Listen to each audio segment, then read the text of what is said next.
Christy, afflicted with cerebral palsy, struggles to grip a piece of chalk with his left foot, painstakingly shifting his body onto the floor, seemingly with the intent to write something. His sister, mistaking his efforts for an attempt to draw a triangle, even points out a slight misplacement in what she believes to be the final stroke. Their father, upon noticing the chalk on Christy's foot, demonstrates how to draw a perfect triangle. However, Christy seems to want to erase it with his shoulder. It's at this moment that their observant mother realizes that it's not a triangle he's drawing, but a capital letter A. Christy's face lights up with excitement upon hearing his mother's correct interpretation. Christy, twisting and contorting his body, makes his way to an open space. With great effort, he props up half of his body and continues to write. He manages to add an M next to the A, as his family watches in silent awe, careful not to make a sound that might disturb him. Just these two letters have him drenched in sweat from the exertion. Before Christy can finish, his mother is already moved to tears by her anticipation of the word he's forming. Mother. Once he completes the word, Christy collapses to the floor exhausted. This is the first time he has ever written a whole word, and his father is in sheer disbelief. Jesus Christ. He's a brown. He's a brown, all right. Christy finally earns his father's acknowledgement. His father, bursting with excitement, lifts him onto his shoulders and boldly pushes through the doors of a bar to proudly announce to everyone that his son is not a fool but a genius. This is Christy Brown, my son. Genius. We learn that Christy was born with cerebral palsy, physically disabled, able to move only his left foot. Until the age of 6, he was unable to speak or write, and the neighbors wrote him off as an idiot. Yet he never faced rejection from his family. His siblings were always willing to play with him. Whenever anyone insulted Christy, his father would teach him to be a good person, and his mother showered him with even more love. She always believed that Christy was normal, just temporarily trapped by his physical condition, and she was willing to share everything with him. In an effort to get Christy out of the room and more in touch with the outside, his father built him a small wooden cart. Lying in the cart, Christy was overjoyed. The family took turns pushing him around for fun, and even the neighborhood kids joined in happily. During Halloween, his siblings would take him out to play, and as he grew, his small cart was replaced with a bigger one. Christy has not only learned to draw, but can also say a few simple words. Although only a few family members can understand him, it's enough for them. On his 17th birthday, his mother presents him with a cake topped with 17 candles. With his family's encouragement, he blows out the candles multiple times, but one always remains. In the end, Christy bites the candle, symbolizing his defiance against an unjust fate. Christy's brothers always treat him as if he were just like them, even allowing him to be the goalkeeper in their soccer games. Despite his limited mobility, Christy proves to be a competent goalie, using his head to block the ball. This time, Christy gets a chance at a penalty kick. The opposing goalkeeper, underestimating Christy due to his inability to stand, bursts into laughter, only to be utterly astounded the next second by the unexpected power of Christy's left foot. During a game of truth or dare, a beautiful girl spins a bottle that lands on Christy, indicating she must kiss him. Her heart sinks as she had hoped for it to point towards the boy she liked. Reluctantly, under the jeers of the others, she approaches Christy and gives him a kiss, a simple act that thrills Christy immensely. Christy finds himself unable to sleep, consumed with thoughts of the girl. That night, he picks up a paintbrush with his foot and paints a portrait of her. The girl is ecstatic to receive the painting the next day, mistaking it for a gift from the boy she admired. However, when she sees Christy's signature, her friends mock her, ridiculing her for falling for a disabled boy, which embarrasses her greatly. She runs to Christy's house to return the painting, ending their brief emotional connection and leaving Christy heartbroken. Tragedy strikes as Christy's father loses his job, plunging the family into financial despair. They resort to surviving on plain porridge, unable to afford even coal for heating. Unable to bear the cold any longer, Christy comes up with a clever plan. As a coal truck passes by, Christy's brother blocks its path with Christy's cart while the others remove the pins from the truck's tailgate. The driver discovers them but eventually drives off, unwittingly allowing them to carry out their plan as coal spills from the truck on an uphill climb. The sight of coal pouring out brings joy to Christy and his brothers, and their success attracts the neighborhood, turning even baby carriages into makeshift coal carts. Their triumph, however, is met with a scolding from their mother. You know it's a sin to steal, and that coal is not coming into this house.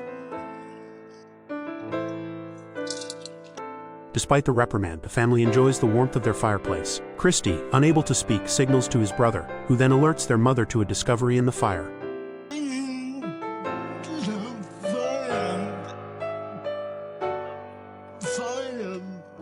The mother braves the heat to retrieve a tin box from the flames. The father, puzzled by her actions, is stunned to find 28 pounds inside. He questions how they could be living in such hardship while she secretly hoarded money. Only Christy and his mother know that it was saved for a wheelchair for Christy. With enough saved for a wheelchair, they visit the hospital where Dr. Eileen, a specialist in cerebral palsy, notices Christy. She offers him a chance to undergo treatment in Berlin, free of charge. Christy agrees, beginning a series of rehabilitative treatments focusing on muscle relaxation, sensory awareness, and lung function through activities like blowing bubbles. Christy suddenly falls into a slump, becoming unwilling to speak. Dr. Eileen gives him a copy of Shakespeare's Hamlet, hoping it would inspire him to find his voice again. Indeed, Christy is quietly taken by the gift, and before long not only does he resume painting, but he also starts speaking again, often repeating the iconic line from Hamlet, "To be or not to be." Christy's father is overwhelmed by his son's newfound obsession, while his mother understands that Christy has fallen in love. His father believes that any improvement is good, but his mother is deeply concerned, knowing that if Christy's heart truly becomes involved, he could face even greater pain, as emotional scars can be more agonizing than physical disabilities. Dr. Eileen shares exciting news with Christy.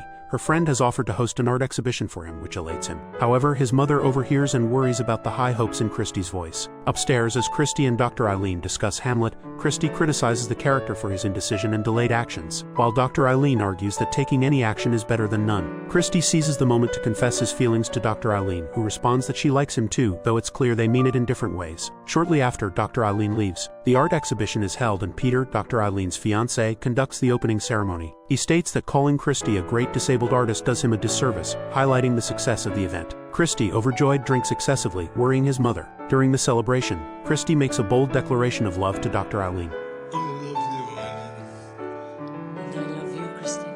It's evident they are still not on the same page. Dr. Eileen then reveals that the exhibition was organized by her fiancé, Peter, shocking Christy. Christy's demeanor turns fierce. He offers them a congratulation filled with anger rather than joy. Christy's unusual behavior and tone draw everyone's attention, clearly indicating his insincerity. He begins to drink heavily, causing Dr. Eileen great distress. After several drinks, Christy confronts Dr. Eileen, questioning why she professed her love for him and if he is only suited for platonic love. Christy vehemently rejects the notion of platonic love, declaring it isn't a commitment to true love. His outburst and subsequent behavior, including hitting his head against the table and causing a scene when Peter tries to intervene, bring an awkward silence over the banquet hall. Peter leaves without looking back, leaving the room in a stunned silence. Christy, feeling like a disabled person who has claimed some sort of victory, returns home and writes a suicide note with his foot, expressing a desire to end the emptiness of his existence. However, due to his lack of control over his limbs, he is unable to carry out the act of ending his life. Christy begins to spend his days in a haze of alcohol, abandoning his art and lying in bed, which deeply saddens his mother. She tells him that even if he has given up, she has not, and starts to work in the yard. Christy's curiosity is piqued by his mother's actions. She explains that she plans to build him a room, hoping it will inspire him to paint again. Her heartfelt words expressing her wish to give him her legs if she could deeply move Christy. I'm sorry, man.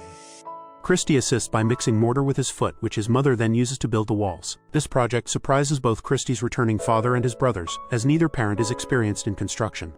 You may be a great painter, but you'll never be a brickie. Christy's father decides to lend a hand, directing his sons to fetch professional tools. Brown and Son contractors are on the job.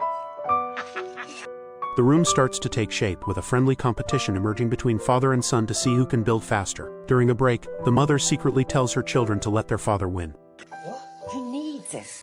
The father works diligently and finishes first. The mother explains to Christy that this is his father's way of showing love. Returning from shopping, Christy and his mother find the bathroom door jammed. Initially thinking it's a prank, they are horrified to discover through the window that Christy's father has collapsed inside. Despite their efforts, they are unable to open the door until Christy, using all his strength, manages to break through, only to find his father has already passed away. After the funeral, the family visits their father's favorite pub to settle his outstanding tab, with his children and friends singing in his memory. Christy decides to write an autobiography with his brother's help. The book is a success, earning him £800 in royalties, which they add to their mother's savings. Christy insists on having ice cream for dinner, and despite their financial constraints, his mother agrees. However, she is shocked to find the full £800 in the savings jar.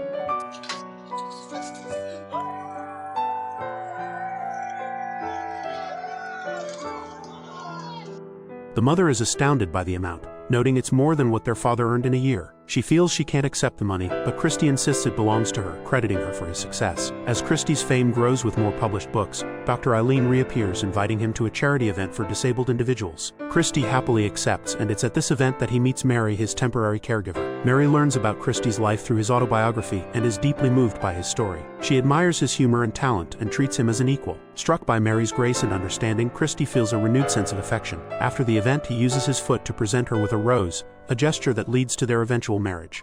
Thanks for watching. Make sure you subscribe and turn on notifications so you can watch more videos like this.